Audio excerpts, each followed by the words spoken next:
नमस्कार दोस्तों, आज मैं आपको दुर्गा कवच की महिमा के बारे में बताऊंगा। इसको दुर्गा कवच भी कहते हैं, इसको चंडी कवच भी कहते हैं, इसको देवी कवच भी कहते हैं।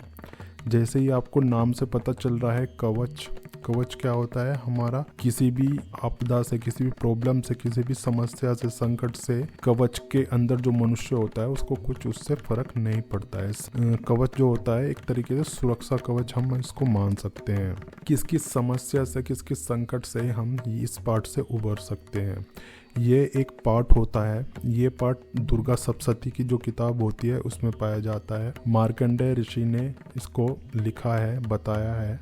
ठीक है, इसको चंडी कवच भी हम बोलते हैं। इसको चंडी पाठ का जो बुक होता है उसके अंदर भी ये मिलता है। दुर्गा सप्तशती और चंडी पाठ एक ही होता है एक्चुअली। ये भारत के कुछ प्रदेश हैं जिनमें चंडी पाठ कहा जाता है, कुछ प्रदेश में दुर्गा सप्तशती कहा जाता है और इसका नवरात्रों में बहुत ज़्यादा महत्व होता है। ठीक है, अब बात आती है कि आप इसको पढ़ोगे कैसे। इसको पढ़ने का तरीका ये होता है, आप इसके अनुष्ठान भी इसका आप कर सकते हो, इसका रोज पाठ भी आप कर सकते हो, सुबह शाम भी पाठ कर सकते हो। वो डिपेंड करता है आपकी समस्या कितनी बड़ी है। ठीक है, लेकिन ये पाठ बहुत ज़्यादा चमत्कारी होता है। हर तरीके की समस्या का समाधान ये पाठ कर सकता है। ये पाठ हिंदी और संस्कृत दोनों में होता है।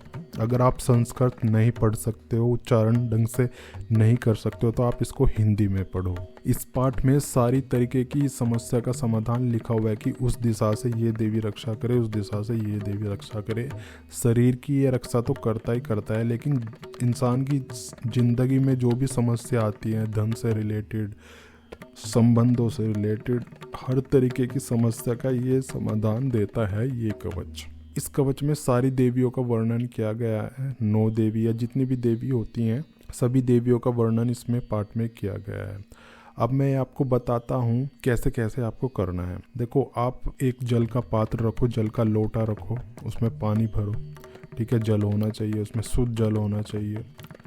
वो जल आप रखो सामने, फिर आप पाठ स्टार्ट कर सकते। तो ये मैं आपको साधारण विधि बता रहा हूँ जो एक साधारण आदमी कर सकता है। एक अनुष्ठान आपको करना है तो उसकी दूसरी विधि होती है। ये मैं साधारण आदमी के लिए बता रहा हूँ जो ज़्यादा पूजा पाठ ज़्यादा नहीं जानता, उस व्यक्ति के लिए मैं आपको बता रहा हूँ। क्योंकि आपको पंचोपचार का तो नहीं पता होगा क्या होता है। अगर पता भी है तो आप पहले पंचोपचार की जो पूजा होती है वो कर सकते हो, उसके बाद जल का लोटा रख सकते हो, फिर ये पाठ करना स्टार्ट कर सकते हो। ठीक है, इस जल का यूज़ आप छींटे वगैरह मारने में कर सकते हो, पीने में कर सकते हो। ठीक है, अब मैं आपको बताता हूँ कि इस कवच को करने के क्या क्या फ़ायदे होते हैं ज़िंदगी में। देखो, अगर आपके ऊपर कोई संकट है, आप किसी संकट में फंसे हुए हो और वो संकट ऐसा है कि आप उससे निकल ही नहीं पा रहे हो, आपको कोई रास्ता नहीं दिखाई दे रहा है, तो आप इस पाठ का आप पाठ कर सकते हो। संकल्प ले सकते हो कि आप इसके कितने पाठ करोगे। इसके 1000 पाठ करोगे, 1100 पाठ करोगे, 11,000 पाठ करोगे। देखो, इसका एक चरण होता है 11,000 पाठ का। 11,000 पाठ काफ़ी बहुत ज़्यादा हो जाते हैं, लेकिन अगर आप 11,000 पाठ नहीं कर सकते तो आप कम से कम रोज़ इसके 3 पाठ सुबह शाम करना शुरू करो। देखो, थोड़ा टाइम ले लेता है, कम से कम एक पाठ करने में 10-15 मिनट इसमें लग जाते हैं। ठीक है, तो इस हिसाब से 3 भी कर सकते हो, 5 भी कर सकते हो, लेकिन कुछ ना करने से बढ़िया तो ये है कम से कम एक पाठ आप इसका रोज़ करना स्टार्ट कर सको। अगर आप इसका अनुष्ठान कर सको तो बहुत ही अच्छा है, फिर तो आपके संकट कटने ही कटने हैं।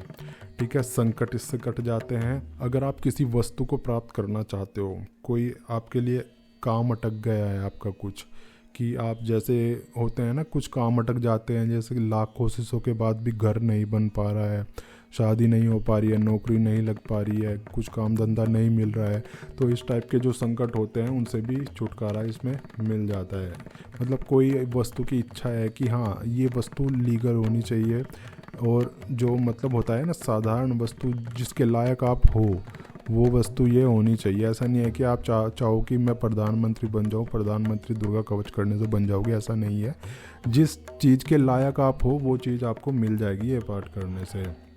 अगर आपके साथ धन की समस्या है, आपके घर में बहुत ज़्यादा दरिद्रता है, पैसे की बहुत ज़्यादा तंगी है, ठीक है, आपके पास नौकरी नहीं है, बिजनेस नहीं है, या और भी बहुत समस्या पैसे से रिलेटेड आती हैं, आपके घर में हर तरीके की समस्या है, तो ये पाठ करके भी आप उसका समाधान कर सकते हो। कम से कम नियम बनाओ कि एक पाठ आपको रोज करना ही करना है, ठीक है। ये जो पाठ है जीवन की सभी बाधाएं, जैसे भूत प्रेत की बाधाएं, ग्रहों की बाधाएं, और भी जादू टोटके की बाधाएं, आपने किसी ने आपके ऊपर काला जादू किया है तो उसकी बाधाओं से भी ये मुक्त करता है। ये पार्ट शरीर की सुरक्षा भी करता है। शरीर की सुरक्षा मतलब आपके ज़्यादा चोट लगती है, आपके ज़्यादा एक्सीडेंट होता है, या किसी का भी एक्सीडेंट होता है ज़्यादा, जैसा होता है ना एक संकट होता है कि बार बार चोट लगना, बार बार एक्सीडेंट होना, तो ये पार्ट उसकी भी सुरक्षा करता है। शरीर की सुरक्षा तो ये करता ही करता है।